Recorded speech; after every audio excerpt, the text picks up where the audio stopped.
My name is Renate Frydman, and I've had a long-standing friendship with Jerry Stannard, who heads K-12 Gallery and Takes in downtown Dayton, Ohio.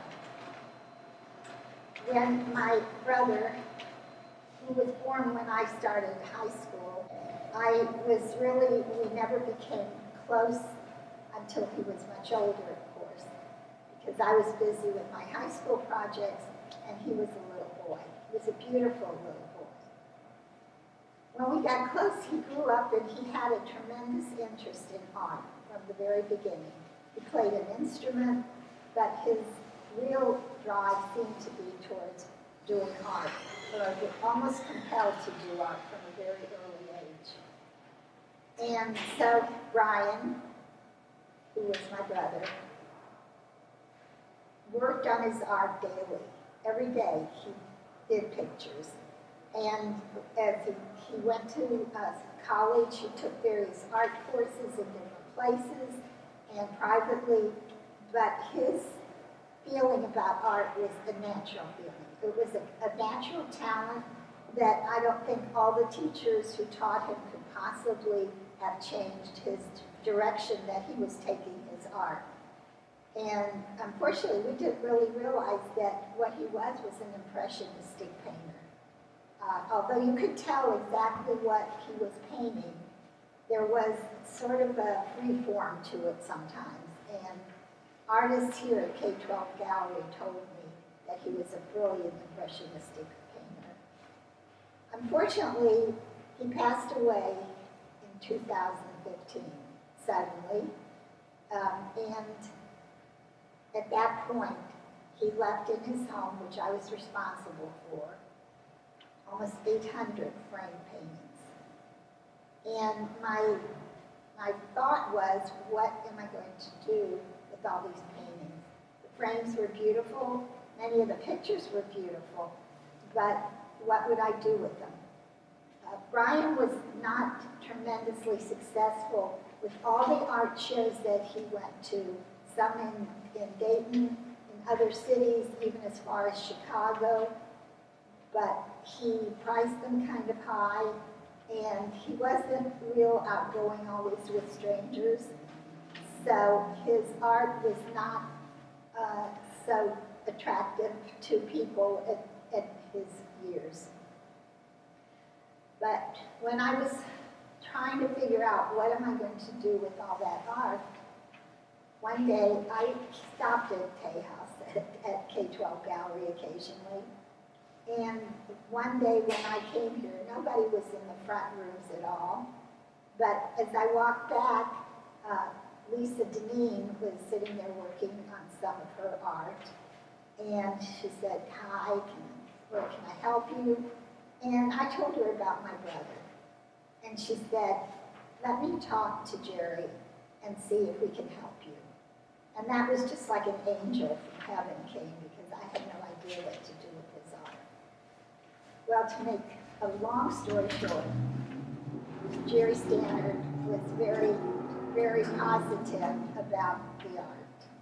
And she said, "I think what we should do is have a memorial for Brian, a day of remembrance, and have it here in the gallery.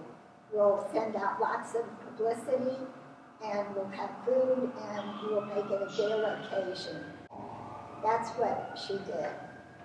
And the miracle of that day and the days that were to come for weeks afterwards were people were coming here to K-12 Gallery to buy Brian Appel's art. All of a sudden it took hold. I had said to her, "Don't overcharge. You know, they may be worth more," and they probably were with the frames. But make it so that if the average person comes in and wants his art, that they can buy it. And so Jerry did that. And it became so popular that people were actually fighting over pieces of art, not physically, but that more than one person wanted that piece of art because they fell in love with it. And slowly, all of the art disappeared from the walls, and people were buying it. Brian had his own way of doing art. He would go to different places in Dayton, and take pictures of buildings, of landscapes at Englewood Dam or the Oregon District, and then he would go home and create art made from his photographs.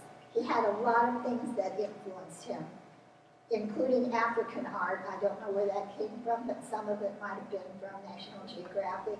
But he loved to paint animals and people that were part of the African scene.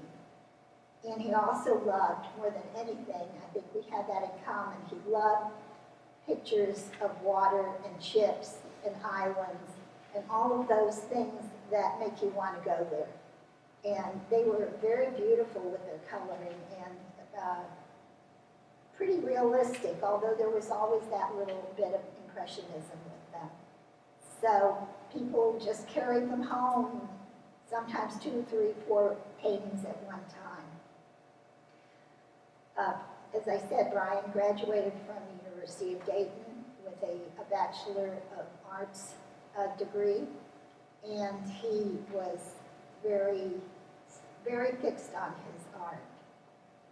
Although he had friends, he went out sometimes, had friends to his home.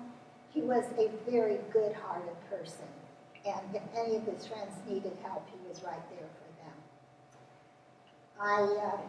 My relationship with Jerry, we both created an entity to help children and sometimes grown-ups, of course. She with her art in her school, and I with fighting prejudice and racism and bullying through study of the Holocaust.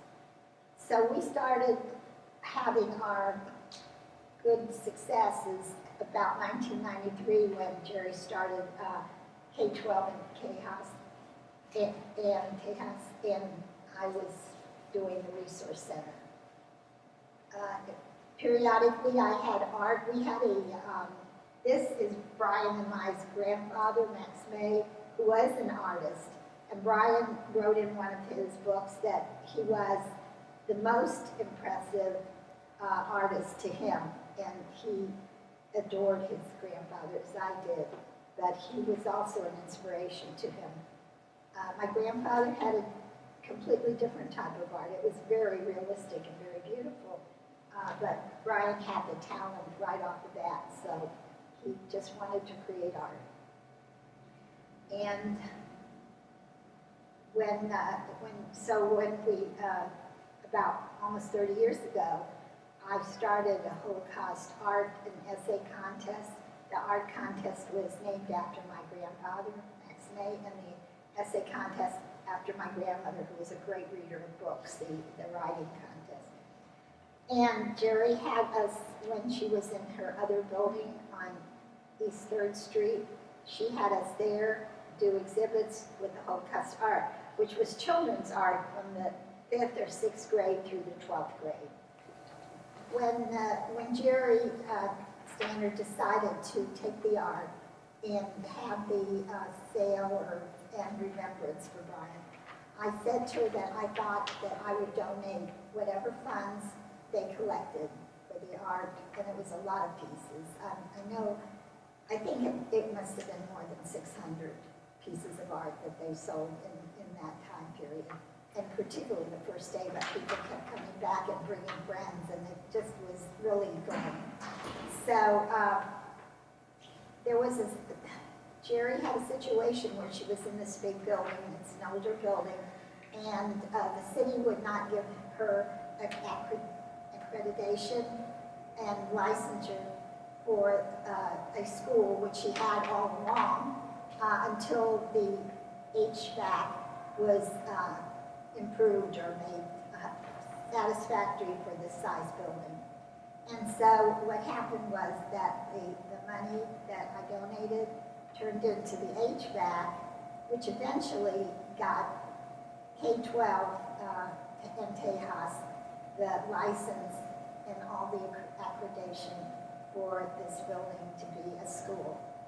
I know Jerry was very, very happy when that happened, and it was very necessary that she should have that, because I saw the children that came here for art.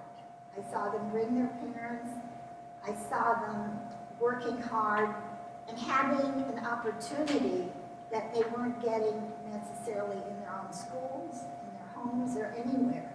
Jerry has brought art to huge audiences of young people and has allowed artists to be in the building too. So she has done a miracle job in these years. There are some scholarships, not many, for some of the children that can't afford to pay, and it's a very minimal amount. Basically, there's the regular classes, and then there's a summer camp. But there are some few children under scholarship. They learn, some of the art that they learn is painting, drawing, ceramics, mosaic glass, cut glass, digital, 3D printing, and clay sculpture. And that's probably a short list because every kind of art there is, these young people are able to do with actual artists being their teachers in most cases. There's a lot of young people that help at Tejas or are employed here, and it is a light, beautiful space. And I'm really proud of it being in Dayton. So anyone that has a chance should stop by and see this very special gem in Dayton that isn't known to everybody. But I think that they will be surprised at what goes on in these walls. The teaching, the inspiration, and the love of art that is developed here.